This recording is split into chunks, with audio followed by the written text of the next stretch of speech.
old Grandview Hotel?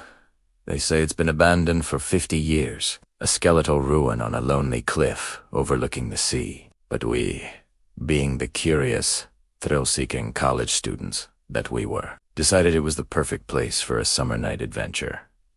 There was me, Maya, the skeptical one, Chloe, who believed every ghost story she ever heard, and Jessica, our designated leader, always pushing us to be braver. The plan was simple. Spend one night, sunrise to sunset, inside the most haunted hotel in the state. We packed flashlights, sleeping bags, and enough snacks to survive a zombie apocalypse, laughing as we hiked up the overgrown path. The air was thick with the scent of salt and pine, the setting sun painting the sky in shades of orange and purple. It felt less like a ghost hunt and more like a scenic camping trip. As we pushed open the heavy, creaking doors, a wave of cold, musty air hit us. Dust motes danced in the beams of our flashlights, illuminating faded velvet wallpaper and a grand, decaying staircase. It was beautiful in a tragic sort of way. "See? Nothing to be scared of," I said, my voice echoing in the cavernous lobby. Chloe clutched her flashlight like a lifeline, her eyes wide. "Don't say that. You'll jinx it."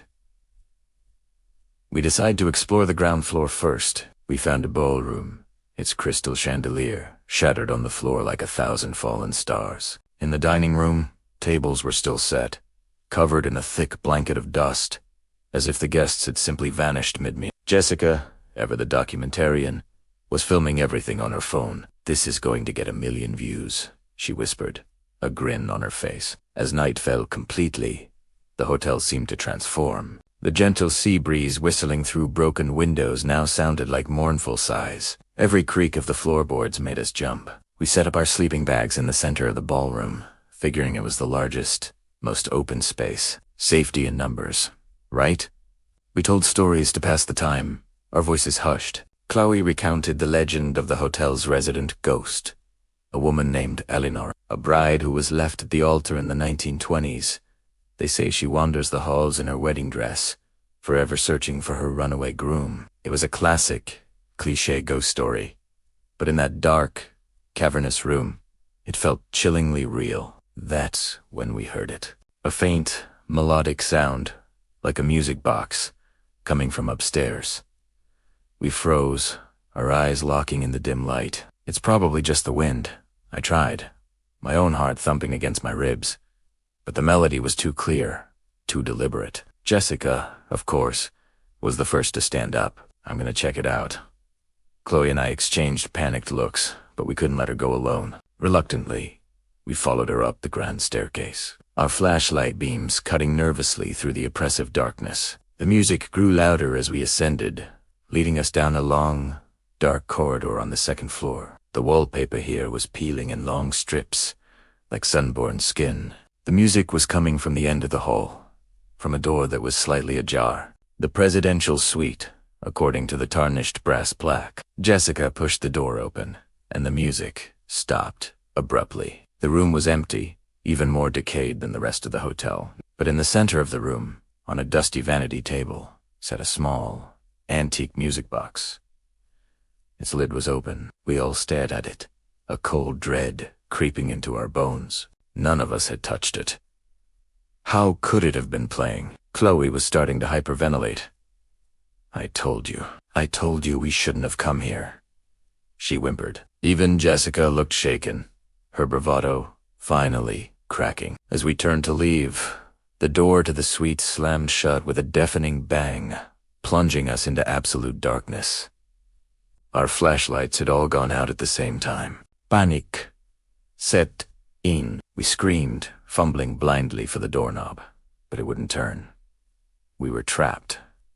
Then, a whisper. It was soft, right behind me, a woman's voice filled with sorrow. "Have you seen him?" I yelped and scrambled away, bumping into Chloe, who was also screaming. We could hear her, the rustle of fabric, a soft weeping that seemed to come from every corner of the room at once. It was Eleanor. She was in the room with us. I don't know how long we were in there, huddled together in the dark, listening to the phantom sobs. It felt like an eternity. We were crying, praying for it to end. Then Just as suddenly as it began, we heard a click. I reached out a trembling hand and found the doorknob. It turned. It turned. We didn't hesitate. We burst out of the room and sprinted down the hallway, not daring to look back. We scrambled down the stairs, tripping and falling in our haste, fueled by pure terror. We didn't stop until we were back outside, gasping for breath in the cool night air. The first light of dawn breaking on the horizon. We never went back to get our things. We just ran, leaving our sleeping bags, our snacks, and a piece of our courage behind in the Grandview Hotel. Looking back, I can't explain what happened that night. Was it a collective hallucination brought on by fear and suggestion? Or did we truly meet Eleanor, the heartbroken bride? I don't have the answers. But I do know one thing. Some places are left abandoned for a reason, and some summer nights are best spent far, far away from them. Thanks for listening to our terrifying tale. If you've ever had a paranormal experience, share it in the comments below. And don't forget to like this video and subscribe for more spooky stories.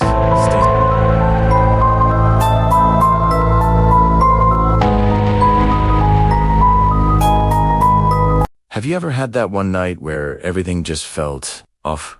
That night, you wish you could just rewind and make a different choice. For me, that was last October. The air was getting that crisp autumn chill, and the excitement for Halloween was electric. My friends and I, we weren't just content with the usual parties or scary movie marathons. No, we wanted something more authentic.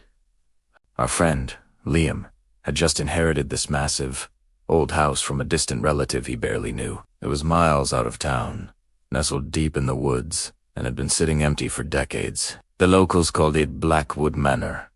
You know, the kind of place kids dare each other to approach, whispering ghost stories that had been passed down for generations. So, when Liam suggested we throw a pre-Halloween party there, how could we say no? It was the perfect setup.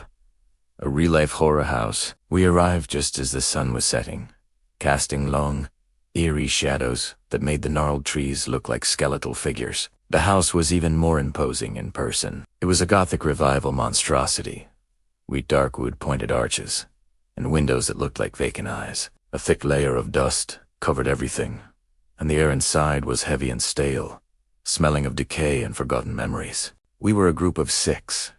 Me, Liam, Maya, Chloe, Ben, and Noah. We were all buzzing with a mix of excitement and a healthy dose of fear. "This place is incredible," Chloe exclaimed, her voice echoing in the cavernous foyer. We dumped our bags of snacks, drinks, and a ridiculously oversized speaker by the grand, decaying staircase. The plan was simple. Set up, have some fun, and maybe tell a few ghost stories to amp up the atmosphere. Ben, ever the skeptic, was already making jokes. "Come on, guys. It's just an old house. The only spirits here are the ones we brought in these bottles." We laughed, but I couldn't shake a feeling of unease. It felt like the house itself was watching us, listening. We spent the first hour exploring. Every creak of the floorboards, every gust of wind rattling a loose window pane, made us jump. The walls were lined with faded portraits of stern-faced people whose eyes seemed to follow you. We found a library with books that were crumbling to dust, and a ballroom where a dusty chandelier hung like a giant crystal spider. It was the perfect blend of creepy and cool. As darkness fell completely, we gathered in the main living room. We'd managed to clear a space, get the speaker working, and soon the old manor was filled with the thumping bass of our party playlist. The contrast was surreal modern music echoing through a place stuck in the 19th century.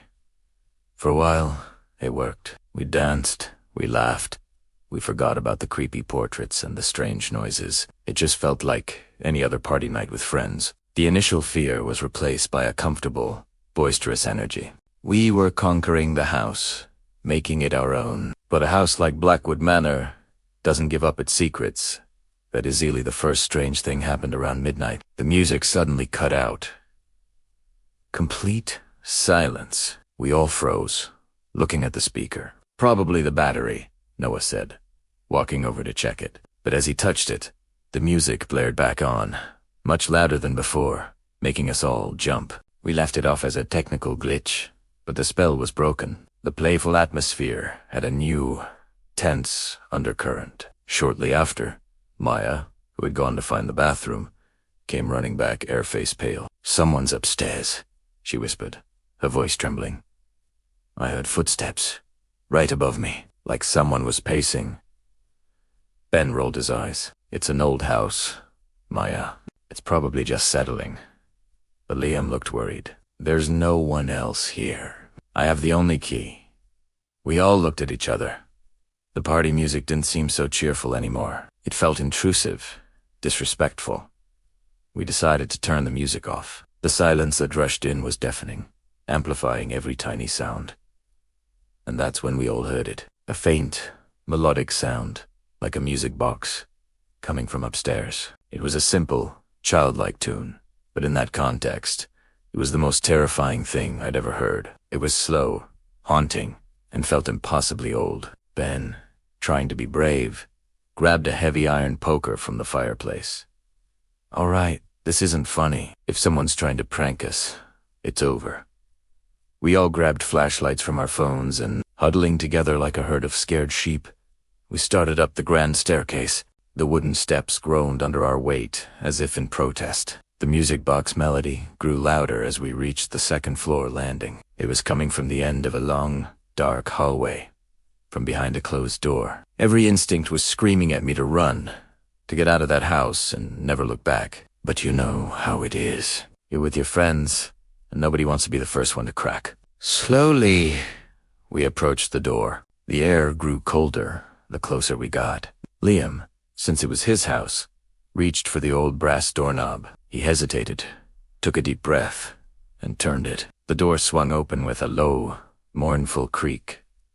The room was a child's nursery. In the center, under the moonlight filtering through a grimy window, was a rocking horse, swaying back and forth on its own. And on a small, dusty table next to it, an old wooden music box was open, its tiny cylinder turning, playing that haunting tune. As we all stared, frozen in a mix of terror and disbelief, the music box slowly wound down and clicked shut. The rocking horse came to a gentle stop.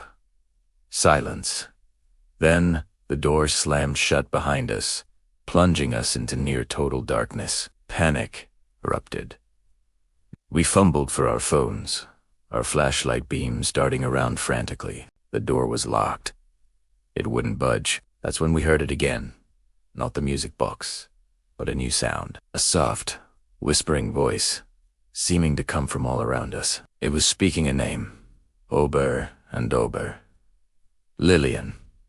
We were trapped. What started as a fun party night with friends had twisted into a genuine horror night. The house wasn't just old and creepy. It felt alive, and it didn't want us there. The rest of that night was a blur of fear, of strange whispers in the dark, of shadows moving in the corners of our eyes. We didn't escape until the first light of dawn, when the door to the nursery simply swung open on its own. We didn't stop running until we were in our cars and miles away from Blackwood Manor. We never talked about what exactly happened, and we never, ever went back. Some things, some places, are better left alone, in the deep of the night. Thanks for sticking with me through that story. Sometimes the scariest monsters aren't the ones in movies, but the ones we find in the dark corners of the world. If you liked this chilling tale, please hit that like button, and subscribe for more stories from the shadows. Stay safe out there, and maybe think twice before you party in a haunted house.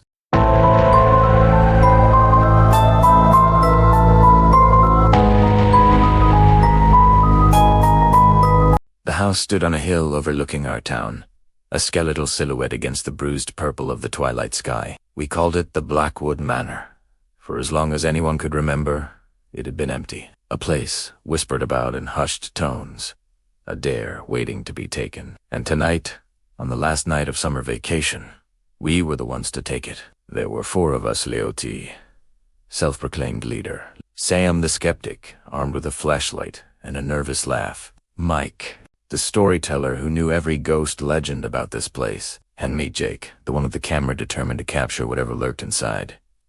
"You guys sure about this?" Sam's voice trembled, his flashlight beam dancing nervously across the rusted iron gates. Leo shoved them open with a theatrical groan. It's the last night, man. We go big, or we go home, and we're not going home until sunrise. Mike was already in his element. They say old man Blackwood lost his mind in there. Spent his final days talking to the walls, to the mirrors, especially the mirrors. I followed them up the overgrown path, the camera feeling heavy in my hands. The front door was unlocked, hanging ajar like an open mouth. A cold draft snaked out to greet us, carrying the scent of dust and decay. This was it, the point of no return. The inside was even worse than I imagined. Cobwebs draped from the ceiling like ghostly chandeliers. And every footstep echoed in the cavernous silence, kicking up clouds of dust that swirled in our flashlight beams. A grand staircase swept upwards into darkness, and portraits with scratched-out eyes followed our every move. Okay, this is officially creepy, Sam muttered, hugging himself. Leo just laughed. What did you expect? A welcome party. Come on, let's explore. He headed for a large doorway off the main hall. We followed, a tight knot of nervous energy. The room was a library, books rotting on their shelves, their pages turned to pulp. But it was the far wall that drew our attention. A massive, ornate mirror, its silvering, tarnished and webbed with black cracks, dominated the space. It reflected the room back at us, but it was wrong. The reflection was darker, distorted, like looking into a pool of murky water. Mike's voice dropped to a whisper. The Blackwood mirror. Legend says it doesn't just show your reflection, it shows what you're most afraid of. Leo, ever the brave one, strode right up to it. What a load of junk. He peered into the glass, and for a second, his bravado wavered. Whoa. We rushed to his side. What? What do you see? Sam asked, his voice cracking. Leo shook his head, a strange look on his face. Nothing. Just us. It's just a dirty old mirror. But, primera, sa, w, italiano. For a split second, in the reflection behind Leo, another face had appeared. Pale, with hollow eyes, and a silent, screaming mouth. I blinked, and it was gone. Did you guys see that? I stammered, pointing at the mirror. They all looked. See what? Jake, you're letting Mike's stories get to you, Leo said, but his own voice lacked conviction. He stepped away from the mirror, rubbing his arms. The temperature in the room had plummeted. We decided to explore the upstairs, trying to put the mirror out of our minds, but a sense of being watched followed us up the creaking stairs. Every shadow seemed to twist into a menacing shape. Every gust of wind through a broken window sounded like a whisper. We went from room to room, a decaying master bedroom with a tattered four-poster bed, a nursery with a single, lonely, rocking horse that swayed gently on its own. It was in the nursery that we heard it, a soft, melodic humming. It was faint, like a memory, but it was undeniably there. Sam froze, his face white as a sheet. That's not the wind. The humming seemed to be coming from downstairs, from the direction of the library. It was a lullaby, a chillingly sweet tune that made the hair on my arms stand up. Slowly, as if drawn by an invisible string, we made our way back down the stairs. The humming grew louder as we approached the library. The door, which we had left wide open, was now almost completely shut. A sliver of light from our flashlights cut through the crack. Leo pushed it open. The room was empty. The humming had stopped, but the air was thick, heavy with an unseen presence. And the mirror had changed. The cracks in the glass seemed deeper, darker, and in the reflection, the room wasn't empty. Standing behind our reflected selves was a figure, a tall, gaunt woman in a tattered black dress, her face obscured by shadow, her posture stooped as if in grief. We were all frozen, staring at the impossible image. Sam let out a choked sob. It's her, Mike whispered. Eleonora Blackwood. They say she lost her child in this house and spent the rest of her life searching for him, her grief twisting her into something else. Suddenly, the figure in the mirror moved. It lifted a long, pale hand and pointed, not at us, but at our reflection. At Sam's reflection. In the mirror, the reflected Sam looked terrified, but then his expression went blank. He turned slowly, away from our reflected group, and began to walk deeper into the mirrored room, into the darkness beyond the frame. "Sam!" Leo yelled, shaking the real Sam's shoulder. "What's wrong with you?" Sam was staring at the mirror, his eyes wide and vacant. "I hear him," he whispered. "A little boy. He's lost. He's calling for me." He started to take a step toward the mirror. Mike and I grabbed his arms, pulling him back. "Sam!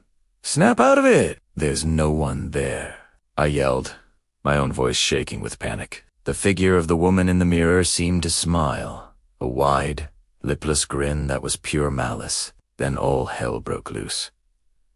The books flew off the shelves, propelled by an unseen force. A cold, furious wind howled through the room, extinguishing Sam's flashlight. The temperature dropped so fast I could see my breath. The woman in the mirror was no longer just a reflection. She was pressing against the glass, her form becoming more solid, more three-dimensional, her face contorting in a silent shriek of rage. The mirror's surface began to ripple like water. "We have to go." "Now," Leo screamed, pulling us still dazed. "Sam, toward the door! Primera ba?" Scared how why my camera still recording. My eyes locked on the horrifying transformation in the mirror. Her hand began to push through the glass, the silvered surface stretching like rubber around her pale fingers. The glass moaned and cracked, and a shard flew across the room, narrowly missing my head. We scrambled out of the library, not daring to look back. We didn't stop running. We burst out of the front door and didn't slow down until we were back at the rusted gates, collapsing on the dew-soaked grass, gasping for air. The manor stood silent against the approaching dawn, looking just as it had before, an empty, decaying house. We looked at each other, our faces pale in the gray light. No one spoke. There was nothing to say.